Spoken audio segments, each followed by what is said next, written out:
Ito ang Louis Vuitton na bag. Yan ang pirated. Medyo matagal na sa akin, hindi ko ginagamit. Yan ang nangyari.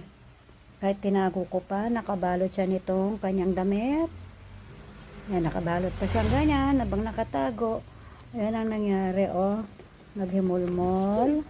Nasira ang pinaka lining ng bag at ang loob.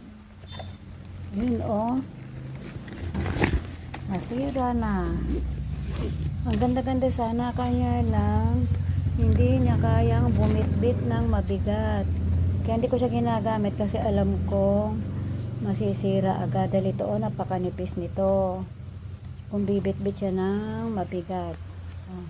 Kaya ng pirated.